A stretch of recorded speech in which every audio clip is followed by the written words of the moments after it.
সংবিধান ও আরপিও অনুযায়ী পিআর পদ্ধতিতে নির্বাচনের সুযোগ নেই বললেন সিইসি। প্রতীক ইস্যুতে ব্যাখ্যা দেবে না কমিশন। পিআরে স্থায়ী অস্থিতিশীলতা ও দলীয় স্বৈরতন্ত্রের শঙ্কা বিএনপির। যারা পিআর বোঝে না তারা দেশ চালাতে পারবে না, দাবি জামায়াতের।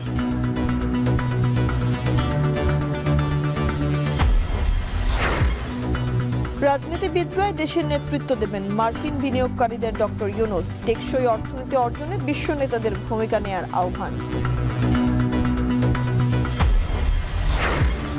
দুর্গাপূজা ঘিরে শেষ মুহূর্তের প্রস্তুতি। রোববার ষষ্ঠী, বিশৃঙ্খলা হলে সর্বোচ্চ ম্যাজিস্ট্রেসি ক্ষমতা প্রয়োগ করবে সেনাবাহিনী।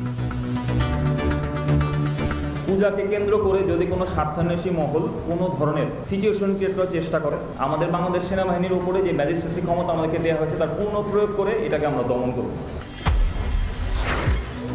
এবং পাকিস্তানকে হারিয়ে ফাইনালে যাবার লক্ষ্যে রাত 8:30টায় মাঠে নামছে লিটনরা। বিসিবির নির্বাচনে অংশ নিতে বাধা নেই তামিমের।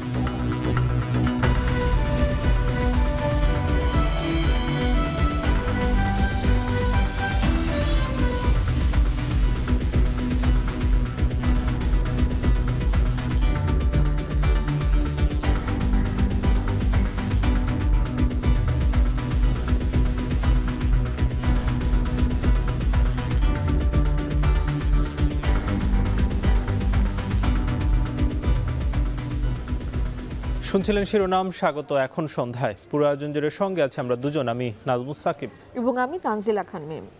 সংবিধান ও আরপিও অনুযায়ী পিআর পদ্ধতিতে নির্বাচনের সুযোগ নেই। প্রচলিত পদ্ধতিতেই ফেব্রুয়ারিতে নির্বাচনের প্রস্তুতি নিচ্ছে নির্বাচন কমিশন। বিকেলে এসি সচিবালয়ে নিজ কার্যালয়ে প্রধান নির্বাচন কমিশনার আরও বলেন, শাপলা সহ নিবন্ধন বিষয়ে এনসিপির আক্রমণাত্মক মন্তব্যে নির্বাচন কমিশন শঙ্কিত নয়। শাপলা সহ প্রতীক ইস্যু পরবর্তী কমিশন সভায় নিষ্পত্তি হবে বলে জানায় সিএসসি। আমিনুল ইসলামের প্রতিবেদন।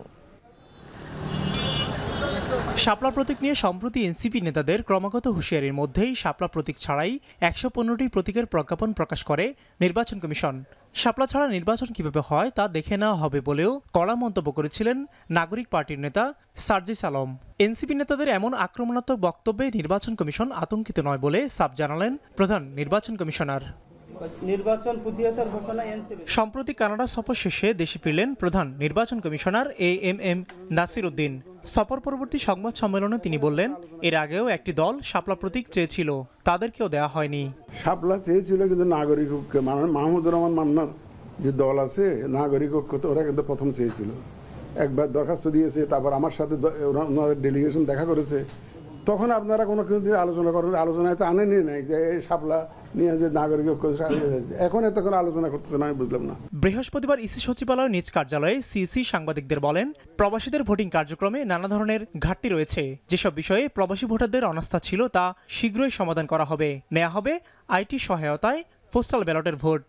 টরন্টোতে দেখেছি, অটোয়াতে গেছি, অটোয়াতে দেখলাম যে ওখানে অত্যন্ত আগ্রহী। ওনারা বলেন যে আমরা রিমিটেন্স পাঠাই, আমরা গত আন্দোলনে অ্যাক্টিভলি পার্টিসিপেট করেছি, তো আমাদের তো ভোট দেওয়ার একটা অধিকার আছে।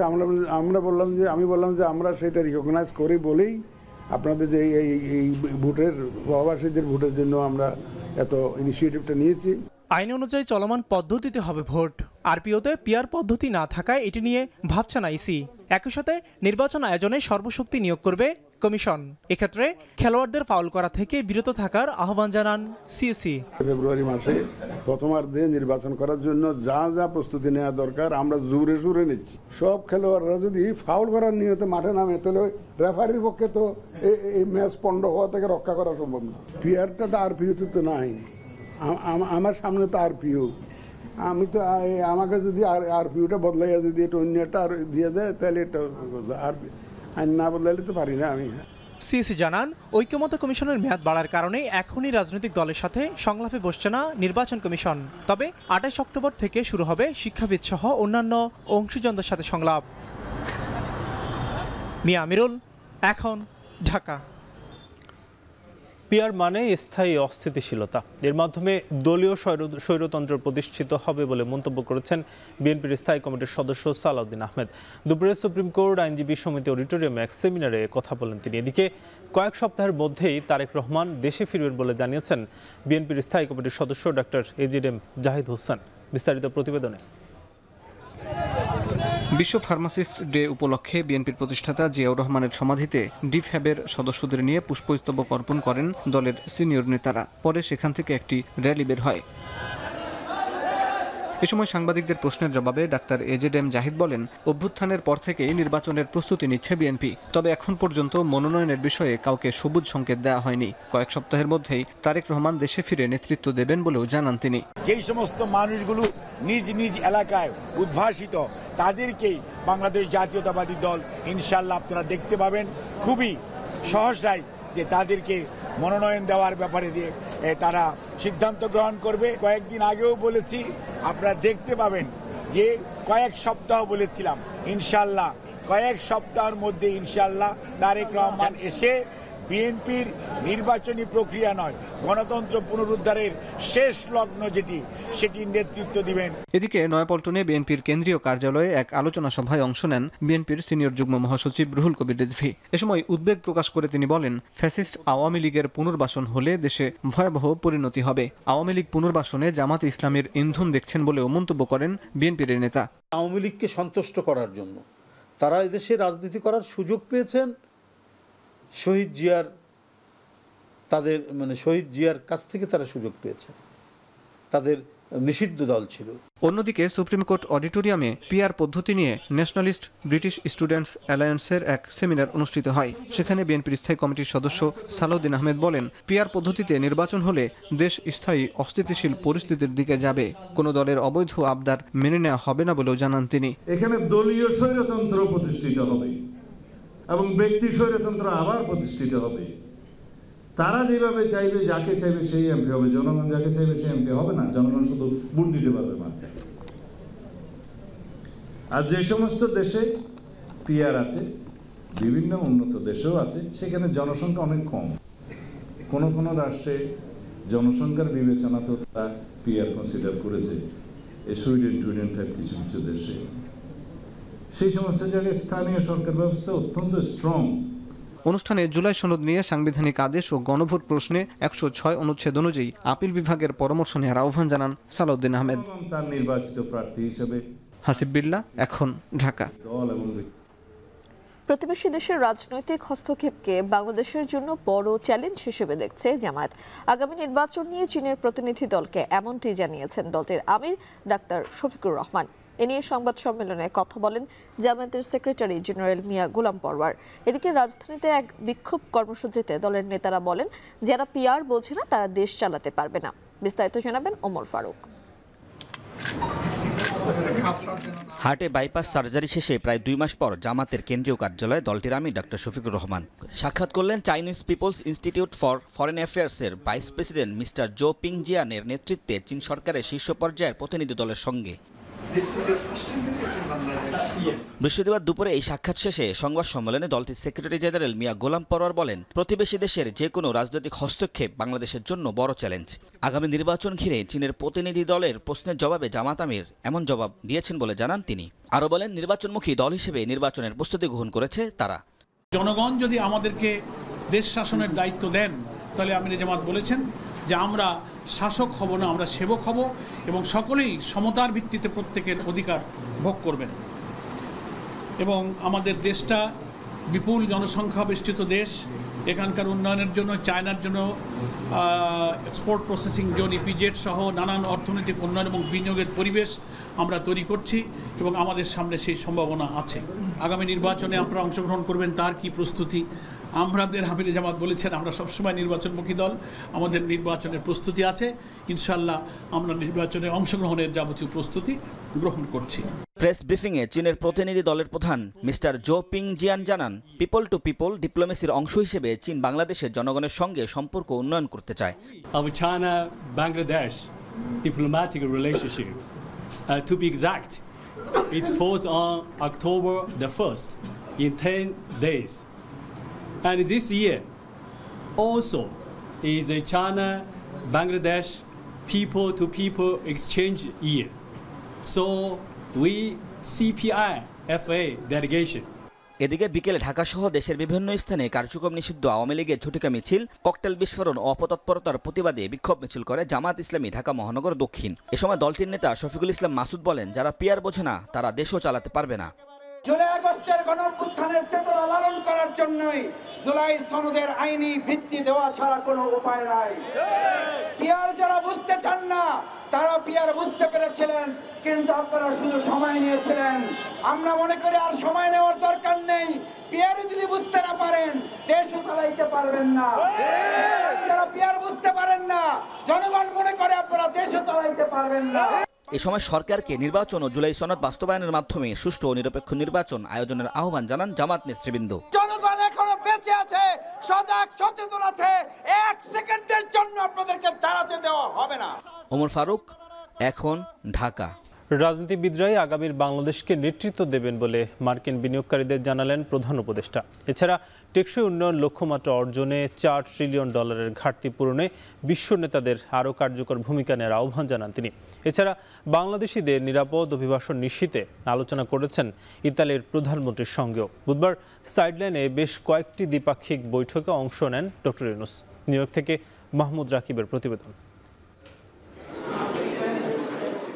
৮০তম জাতিসংঘ সাধারণ পরিষদ অধিবেশন উপলক্ষে নিউ ইয়র্ক সফরের তৃতীয় দিন সকালেই প্রথমবারের মতো অনুষ্ঠিত টেকসই, অন্তর্ভুক্তিমূলক এবং সহনশীল বৈশ্বিক অর্থনীতির জন্য দ্বিবার্ষিক শীর্ষ সম্মেলনে অংশ নেন ডক্টর মোহাম্মদ ইউনূস, যেখানে টেকসই উন্নয়ন লক্ষ্যমাত্রা বাস্তবায়ন অর্থায়ন সংক্রান্ত অঙ্গীকার নিয়ে কথা বলেন বিশ্ব নেতারা। প্রধান উপদেষ্টা তার বক্তব্যে টেকসই উন্নয়ন লক্ষ্যমাত্রা অর্জনে বছরে $4 ট্রিলিয়ন বিনিয়োগ ঘাটতি পূরণ করা চ্যালেঞ্জিং হলেও অত্যন্ত জরুরি বলে মন্তব্য করেন তিনি। এ সময় বাংলাদেশের 13 লাখ রোহিঙ্গার কথা উল্লেখ করে জাতিসংঘের বাজেট কমানো ও উন্নয়ন সহায়তা হ্রাসের সমালোচনা করেন, যা উন্নয়নশীল দেশগুলোর SDG অর্জনে বাধা উল্লেখ করে সমাধানে 5টি পরামর্শ তুলে ধরেন তিনি। SDG financing gap now stands beyond $4 trillion. The LDCs suffered the most as extreme poverty rises with diminishing development assistance, decreasing foreign direct investment, and widening digital divide. এ সময় জাতিসংঘ মহাসচিব বাসযোগ্য আবাস ভূমি গড়তে, জলবায়ু পরিবর্তন বন্ধে সবাইকে ঐক্যবদ্ধভাবে কাজ করতে আহ্বান জানান। A consensus on actions to take on debt with new instruments to reduce borrowing costs and risks, including from climate shocks, and faster support for countries facing illiquidity and debt distress. পরে অধিবেশনের সাইডলাইনে high level বৈঠকে প্রধান উপদেষ্টার সাথে অংশ নেন তার সফর সঙ্গী এনসিপির যুগ্ম সদস্য সচিব ডাক্তার তাসনিম জারা। সেখানে প্রধান উপদেষ্টা বলেন, স্বাস্থ্য খাত লাভজনক না হয়ে পুরোপুরি সেবামূলক খাত হওয়া উচিত। Felt the need, so that's why we've got about 12 million people following us for health information, and it's not entertainment, it's very bland. I'm just speaking to the camera, but people are tuning in to learn about what's happening to their bodies. Half the population is under the age of 26. The bright new young people. So give them any task, anything, any direction, they will take it. So these are the facilities that we have in the context. We can redesign the entire healthcare service. It's not just one or the other, which are important as an experience, but the vision would be to redesign the whole healthcare system.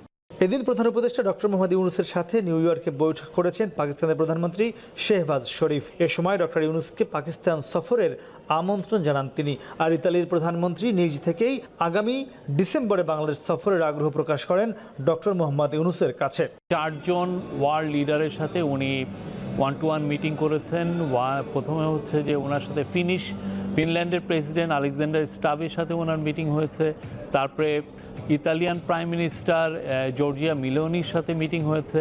তারপরে পাকিস্তানের prime minister Shahbaz শরীফের সাথে meeting হয়েছে। এদিন US Bangladesh business কাউন্সিলের উদ্যোগে যুক্তরাষ্ট্রের শীর্ষ ব্যবসায়ীদের সাথে বিএনপি মহাসচিব মির্জা ফখরুল ইসলাম আলমগীর, জামায়াতের নায়েবে আমির ডক্টর আবদুল্লাহ মোহাম্মদ তাহের ও এনসিপি সদস্য সচিব আখতার হোসেন সহ সফর সঙ্গী 6 রাজনীতিবিদকে সাথে নিয়ে বৈঠক করেন প্রধান উপদেষ্টা ডক্টর মোহাম্মদ ইউনূস, যেখানে বাংলাদেশে বিনিয়োগে ব্যবসায়ীদের আমন্ত্রণ জানান তারা। বাংলাদেশের থেকে যে 6 জন যে পলিটিক্যাল লিডার এসছেন প্রফেসর ইউনূসের ইনভাইটেশনে তারা 6 জনই উপস্থিত ছিলেন এবং তাদের সাথে প্রফেসর ইউনূস ইন্ট্রোডিউস করে দিয়েছেন যে সামনে যখন ফেব্রুয়ারির প্রথমার্ধের পরে যখন ডেমোক্রেটিক ট্রানজিশন হবে তখন তো পলিটিক্যাল পার্টিগুলোই বাংলাদেশকে তারা গভর্ন করবেন। তো তাদের সাথে একটা এই বিজনেস কমিউনিটির ইউএসের বিজনেস কমিউনিটির যাতে আরও জানাশোনা হয় সে বিষয়ে উনি আরও ইন্ট্রোডিউস করিয়ে দিয়েছেন এবং তারা আমার জানা মতে যে ওদের নিজেরাও অনেক মিটিং করেছেন তাদের সাথে। প্রধান উপদেষ্টার সব বৈঠকেই অর্থনৈতিক সমস্যার সমাধান, টেকসই উন্নয়ন লক্ষ্যমাত্রা ও রোহিঙ্গা সমস্যার পাশাপাশি গুরুত্ব পেয়েছে আগামী ত্রয়োদশ জাতীয় সংসদ নির্বাচন প্রসঙ্গ। প্রধান উপদেষ্টা ডক্টর মোহাম্মদ ইউনূসের এবারের জাতিসংঘ সফরে সবচেয়ে বেশি গুরুত্ব পাচ্ছে আগামী ফেব্রুয়ারিতে বাংলাদেশের জাতীয় সংসদ নির্বাচন ইস্যুটি, যেখানে তিনি বিশ্বের বিভিন্ন দেশের রাষ্ট্রপ্রধান ও আন্তর্জাতিক সংস্থাগুলোর কাছে বাংলাদেশে আগামী ফেব্রুয়ারিতে একটি অবাধ, সুষ্ঠু ও অংশগ্রহণমূলক নির্বাচনের বার্তা দিচ্ছেন। একই সঙ্গে আগামী 26শে সেপ্টেম্বর তিনি বিশ্ব নেতাদের উদ্দেশ্যে যে ভাষণ দিবেন সেখানে তার সরকারের গত 14 মাসের বিভিন্ন নেয়া উদ্যোগ ও অর্জনের পাশাপাশি আগামী জাতীয় সংসদ নির্বাচনের বিষয়টি সবচেয়ে বেশি গুরুত্ব পায় বলে নিশ্চিত হওয়া গেছে। মাহমুদ রাকিব, এখন জাতিসংঘ সদর দপ্তর, নিউ ইয়র্ক। জাতিসংঘ অধিবেশনের তৃতীয় দিন আজ যুক্তরাষ্ট্রের নিউ ইয়র্কের স্থানীয় সময় সকাল 9টা থেকে শুরু হয়েছে জেনারেল ডিবেট পর্ব। আজকে অধিবেশনের বিশ্ব নেতাদের সামনে প্রচার করা হবে ফিলিস্তিনের প্রেসিডেন্ট মাহমুদ আব্বাসের ভাষণ। জাতিসংঘের আমন্ত্রণ পেলেও ফিলিস্তিনি প্রেসিডেন্টকে ভিসা দেয়নি যুক্তরাষ্ট্র। এমন পরিস্থিতিতে ভোটাভুটির মাধ্যমে একটি প্রস্তাব পাশ করে জাতিসংঘ, যেখানে বলা হয় অধিবেশনে মাহমুদ আব্বাসের প্রি রেকর্ডেড ভিডিও বার্তা প্রচার করা হবে। বার্তা সংস্থা আল জাজিরা বলছে ফিলিস্তিনি কর্তৃপক্ষের আবেদন খারিজ করে প্রেসিডেন্ট মাহমুদ আব্বাস সহ মোট 80 জনের ভিসা বাতিল করে ট্রাম্প প্রশাসন। ফিলিস্তিনের প্রেসিডেন্ট ছাড়াও আজকের অধিবেশনে বক্তব্য দেবেন ইয়েমেন, আজারবাইজান, সুদান সহ মোট 30 দেশের রাষ্ট্র ও সরকার প্রধান।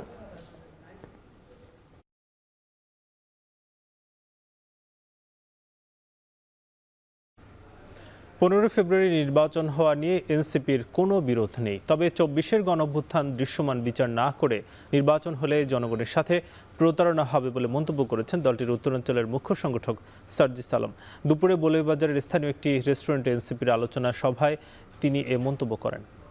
নির্বাচনের ফ্রেম নিয়ে আমাদের সমস্যা নেই, ফেব্রুয়ারি 15 তারিখের মধ্যে হলেও সমস্যা নেই, কিন্তু আমরা যেটি বলছি এই বিষয়গুলোর মধ্য দিয়ে ওই জায়গায় যেতে হবে।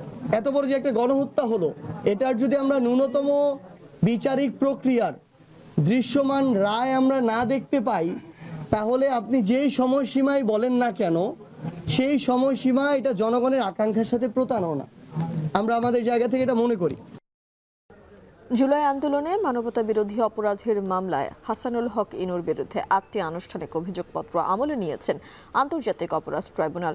সেই সাথে হাসানুল হক ইনুকে ট্রাইব্যুনালে হাজির হতে নির্দেশ দেওয়া হয়েছে। অভিযোগে বলা হয় গণভবনে বৈঠক করে ছাত্র জনতাকে হত্যার নির্দেশ ও জঙ্গি ট্যাগ দিয়ে উস্কানিমূলক বক্তব্য দিয়েছিলেন তিনি। রাব্বি হোসেনের প্রতিবেদন। বিগত 15 বছরে আওয়ামী লীগ সরকারের নীতিগত সব সিদ্ধান্তে ভূমিকা ছিল 14 দলীয় জোটের অন্যতম শরিক দল জাসদ নেতা হাসানুল হক ইনুর।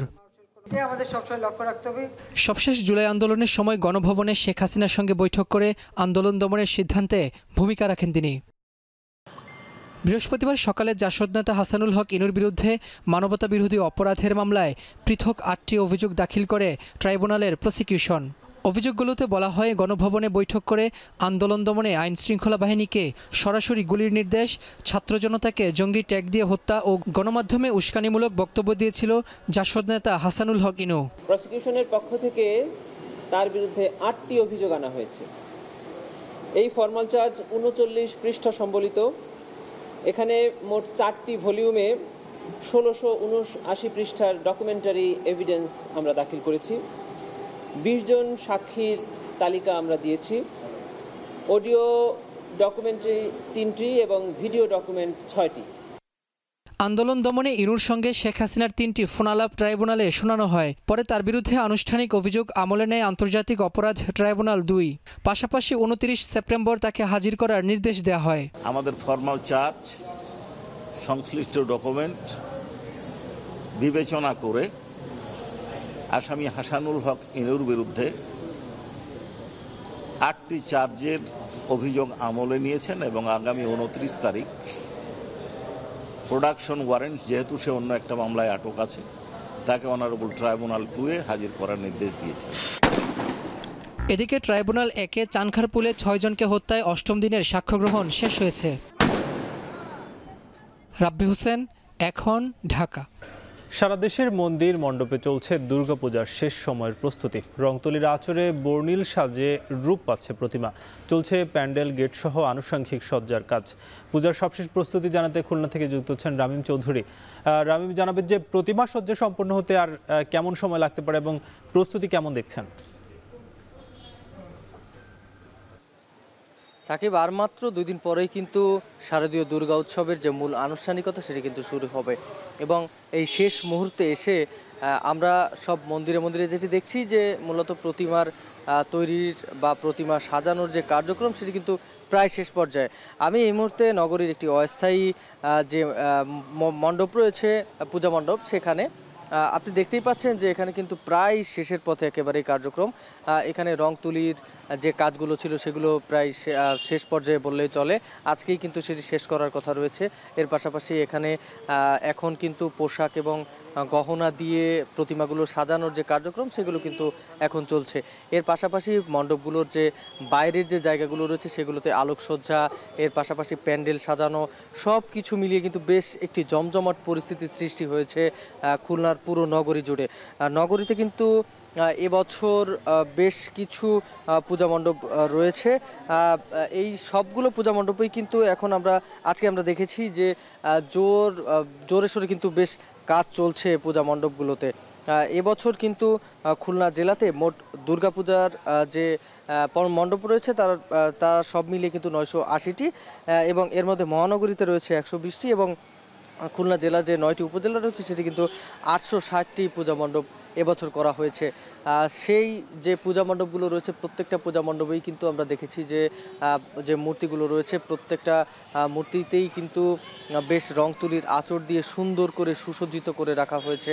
আপনি দেখতেই পাচ্ছেন যে এখনো পর্যন্ত কিন্তু এখানে যারা কারিগররা রয়েছেন তারা কিন্তু এই সাজসজ্জার কাজ চালিয়ে যাচ্ছেন। কিছুক্ষণ আগে আমরা দেখছিলাম যে রং তুলি দিয়ে কিন্তু তারা এই মণ্ডপের বিভিন্ন জায়গায় যে আঁকার যে কাজগুলো সেগুলো কিন্তু তারা সম্পন্ন করার চেষ্টা করেছে এবং কালকে এবং পরশুদিন 2 দিনের মধ্যেই কিন্তু এখানে আর বাকি যে কাজগুলো আছে সেগুলো একেবারেই সম্পন্ন করা হয়ে যাবে বলে এখানকার কর্তৃপক্ষ আমাদেরকে জানিয়েছেন। তবে এখানে কিন্তু আজকে পর্যন্ত এখনও গহনা পরানো এবং এই মূর্তিগুলোতে প্রতিমাগুলোতে যে গহনা পরানো, এর পাশাপাশি যে পোশাকের যে ব্যাপারটি রয়েছে সেগুলো কিন্তু এখনও পর্যন্ত চলমান রয়েছে। এর পাশাপাশি আমরা দেখেছি যে নগরীর যে মন্দিরগুলো রয়েছে বা এই মণ্ডপগুলো রয়েছে সেগুলোর যে বাইরের যে অংশটা সেই অংশটি কিন্তু বেশ আলোকসজ্জার একটি ব্যবস্থা করা হয়েছে এবং 2-1 দিনের মধ্যেই কিন্তু সেগুলো দৃশ্যমান হবে। তো সব মিলিয়ে বললে চলে জোরে সোরে চলছে এখানকার দুর্গাপুজোর যে উৎসব সেটি উদযাপনের কার্যক্রম। তো এই ছিল আমার কাছে সবশেষ খবর। সাকিব, দুর্গাপূজার প্রস্তুতির খবর জানাচ্ছিলেন রামিম চৌধুরী। এদিকে শারদীয় দুর্গোৎসব ঘিরে মণ্ডপে মণ্ডপে পূজার প্রস্তুতি চললেও কেনাকাটার বাজারে এখনো পর্যন্ত ভিড় নেই রাজধানীর পোশাকের বাজারে। তবে ইতোমধ্যেই পূজার জন্য নতুন থিমের কাপড় বাজারে এনেছে বিভিন্ন ব্র্যান্ড ও বিক্রেতা প্রতিষ্ঠানগুলো। দিচ্ছে নানা ছাড়। শম্পা বিশ্বাসের প্রতিবেদন।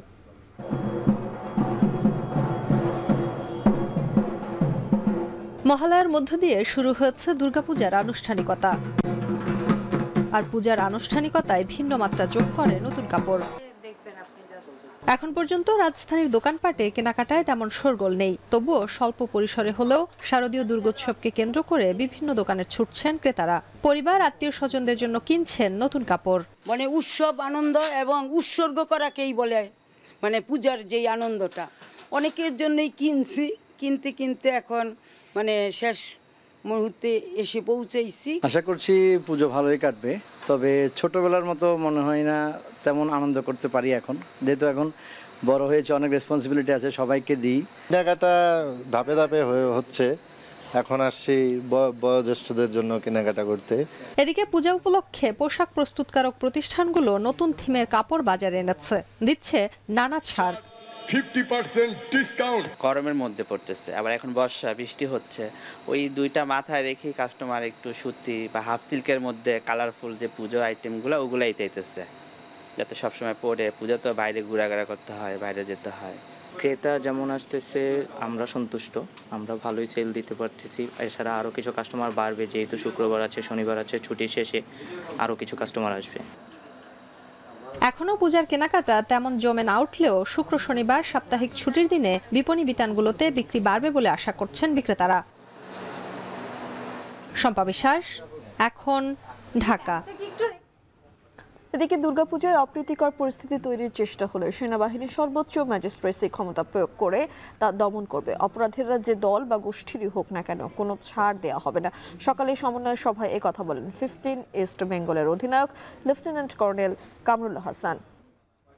পূজাকে কেন্দ্র করে যদি কোনো স্বার্থান্বেষী মহল কোনো ধরনের, কোনো ধরনের যদি কোনো সিচুয়েশন ক্রিয়েট করার চেষ্টা করে, কোনো দল, কোনো ব্যক্তি, কোনো গোষ্ঠী, যেই দল হোক, যেই ব্যক্তি হোক, যেই গোষ্ঠী হোক, আমাদের দেখার কোনো কারণ বা কোনো সুযোগ নেই।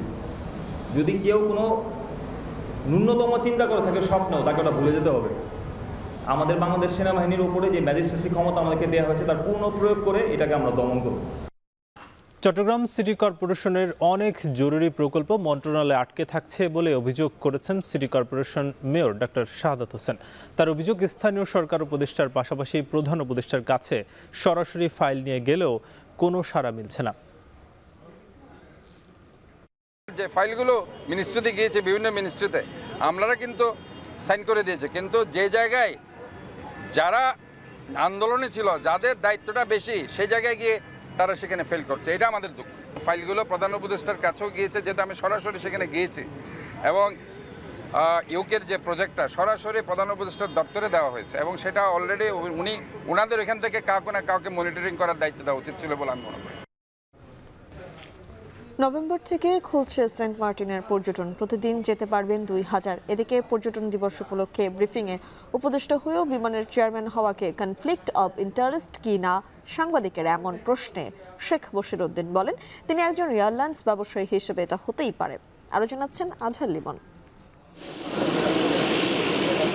শেখ বশিরউদ্দিন এমন একটা সময় রাষ্ট্রায়ত্ত কোম্পানি বিমান বাংলাদেশ এয়ারলাইন্সের পরিচালনা পর্ষদের চেয়ারম্যানের দায়িত্ব পান, যার 4 মাস আগ থেকেই তিনি একই সঙ্গে বাণিজ্য, পাট ও বিমান মন্ত্রণালয়ের উপদেষ্টা হিসেবে দায়িত্ব পালন করে আসছেন। প্রশ্ন উঠেছে যে এটি একেবারেই উপদেষ্টা মন্ত্রী পদমর্যাদার একটি পদ। উপদেষ্টা হয়ে এবং বিমান বাংলাদেশের মতো সরকারি কোম্পানির চেয়ারম্যান হওয়াকে কনফ্লিক্ট অফ ইন্টারেস্ট বা স্বার্থের দ্বন্দ্বের মধ্যে পড়ে এমন আপত্তি যখন তুলছে কয়েকটি পক্ষ, তখন সচিবালয়ে সংবিধানের 147 অনুচ্ছেদ উল্লেখ করে এই প্রশ্নটি করেন একজন সাংবাদিক, যেখানে বলা আছে প্রধানমন্ত্রী, স্পিকার বা ডেপুটি স্পিকার কিংবা মন্ত্রী, প্রতিমন্ত্রী কিংবা সাংবিধানিক পদে নিযুক্ত ব্যক্তিরা লাভজনক পদ বা বেতন ভাতাযুক্ত পদ বা মর্যাদায় অধিষ্ঠিত হতে পারবেন না। তারপরও কেন এমন নিয়োগ, এর ব্যাখ্যা দেন বিমান ও পর্যটন মন্ত্রণালয়ের সচিব। বাংলাদেশ বিমান আইন 2023-এর ধারা মতে আমাদের মাননীয় উপদেষ্টাকে বিমান বাংলাদেশ এয়ারলাইন্সের চেয়ারম্যান করা হয়েছে, এবং এই চেয়ারম্যান মাননীয় প্রধান উপদেষ্টা অনুমোদন দিয়েছেন, এবং আমাদের ওইখানে আমাদের অ্যাসোসিয়েশন অফ আর্টিকেলস আছে এবং বিমান আইন 2023 আছে। এই 23 অনুযায়ী কতজন সরকারি কর্মকর্তা থাকতে পারবে, কতজন বেসরকারি আসবে, সেটা একেবারে প্রতিপালন করে এই আদেশ হয়েছে। সচিব যে আইনগুলোর কথা বলেছেন তার মধ্যে বিমান বাংলাদেশ আদেশ 1972-এর 8 ধারায় পরিচালনা পর্ষদের বিবরণ পাওয়া যায়। এতে বলা হয়েছে বোর্ডে একজন চেয়ারম্যান এবং সরকারের দ্বারা নিযুক্ত সর্বাধিক 4 জন পরিচালক থাকবেন, তবে শর্ত থাকে যে যখন সরকারের পাশাপাশি অন্য শেয়ার হোল্ডাররাও থাকবে তখন নিজেরা নির্ধারিত পদ্ধতিতে নিজেদের মধ্য থেকে পরিচালক নির্বাচন করতে পারবেন। যদিও আইনি এসব দিকের চেয়ে বিমান উপদেষ্টাকে জোর দিতে দেখা গেছে বিমান টিকিট নিয়ে দুর্বৃত্তায়নের দিকে। বিমান 100% owned, 100% owned by the Ministry of Civil Aviation.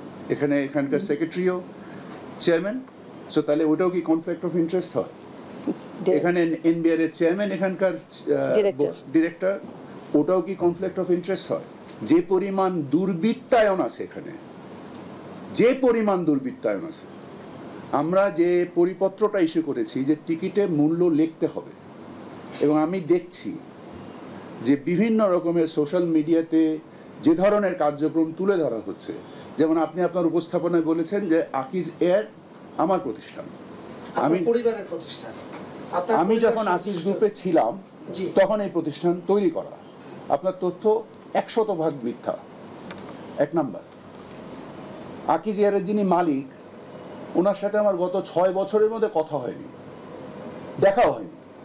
পর্যটন দিবস উপলক্ষে এই ব্রিফিংয়ে সেন্ট মার্টিন ভ্রমণ উন্মুক্ত করার ব্যাপারেও নির্দেশনা জানানো হয়। বলা হয়, আসছে নভেম্বর থেকেই খুলছে সেন্ট মার্টিন, তবে সেখানে যেতে অনুমতি দেয়া হবে প্রতিদিন সর্বোচ্চ 2000 জনকে, যাদের আগ থেকে নিবন্ধন করতে হবে। এর মধ্যে নভেম্বর ডিসেম্বর মাসে শুধু দিনে এবং জানুয়ারি ও ফেব্রুয়ারি মাসে রাতেও অবস্থান করার অনুমতি থাকবে। এবং এই বিষয়ে একটা সফটওয়্যার আমরা অলরেডি তৈরি করেছি। এই সফটওয়্যার এখন ইন্টিগ্রেশন করে জাহাজ শিল্পের সাথে ইন্টিগ্রেশনের কাজটা চলমান আছে। আশা করি আমরা নির্দিষ্ট সময় এটা ওপেন করতে পারবো, যেটা নভেম্বরের 1 তারিখ থেকে শুরু হবে। পর্যটন দিবস উপলক্ষে সরকারের গৃহীত বিভিন্ন কর্মসূচির ব্যাপারেও জানান বেসামরিক বিমান ও পর্যটন উপদেষ্টা আজহার লিমন। এখন ঢাকা। অপরাধমূলক ষড়যন্ত্র মামলায় ফ্রান্সের সাবেক প্রেসিডেন্ট নিকোলাস সার্কোজিকে 5 বছরের কারাদণ্ড দিয়েছে আদালত। প্যারিসের ফৌজদারি আদালত তাকে দোষী সাব্যস্ত করে এ রায় ঘোষণা করে। তার বিরুদ্ধে অভিযোগ, 2007 সালে নির্বাচনী প্রচারে ব্যয় করার জন্য প্রয়াত লিবিয়ান নেতা মুয়াম্মার গাদ্দাফির কাছ থেকে তিনি কয়েক মিলিয়ন ইউরো নিয়েছিলেন। আদালত জানিয়েছে, নির্বাচনী প্রচারের জন্য আর্থিক সহায়তা পাওয়া আশায় সারকোজি তার সহযোগীদের লিবিয়ান কর্মকর্তাদের সঙ্গে যোগাযোগ করার অনুমতি দিয়েছিলেন, তবে সরাসরি অর্থ নিয়েছেন এমন প্রমাণ পাওয়া যায়নি।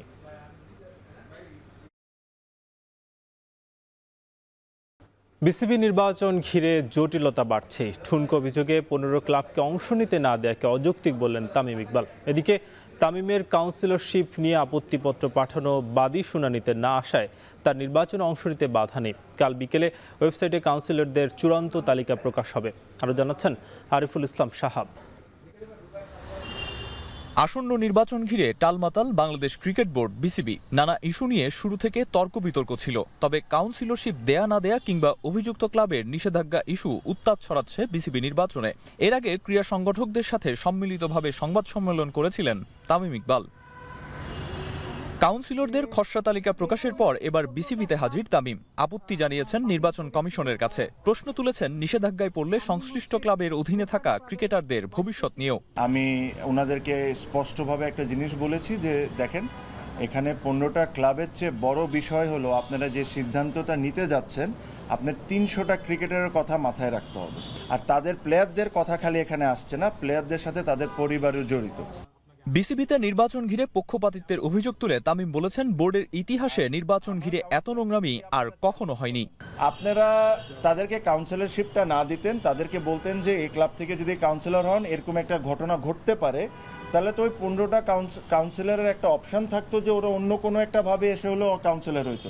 অ্যাডহক কমিটি সম্প্রতি নানাবিধ অভিযোগের মধ্যে তামিম ইকবালের কাউন্সিলরশিপ নিয়েও অভিযোগ জমা পড়ে নির্বাচন কমিশনে, কিন্তু বাদী শুনানিতে উপস্থিত না থাকায় নির্বাচনে অংশ নিতে তামিমের আর কোনো বাধা নেই বলে জানিয়েছেন নির্বাচন কমিশন। 15টা ক্লাব সম্পর্কে যে অভিযোগ, সেই অভিযোগের উপরে আজকে লয়াররা শুনানি করেছেন, ক্লাবের মালিকরা, কাউন্সিলররা সবাই শুনানি করেছেন।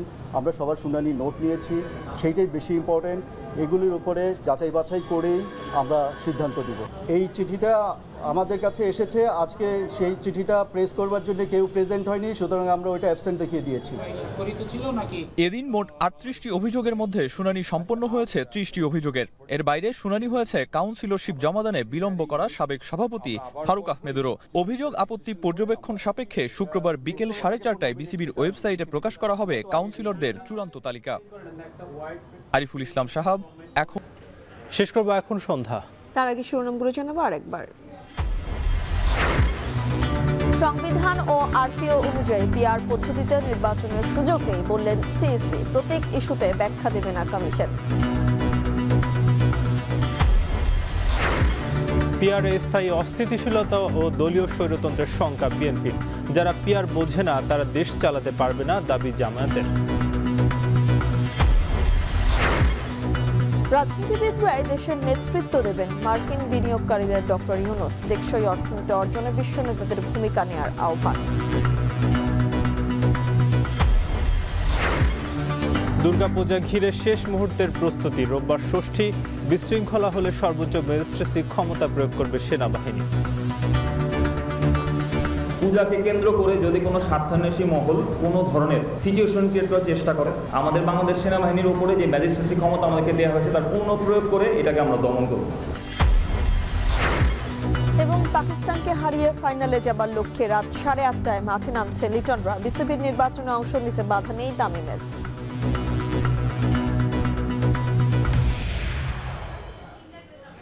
এই ছিল এখন সন্ধ্যা। এখন টেলিভিশন ওয়েবসাইটে দেখতে ভিজিট করুন এখন.tv।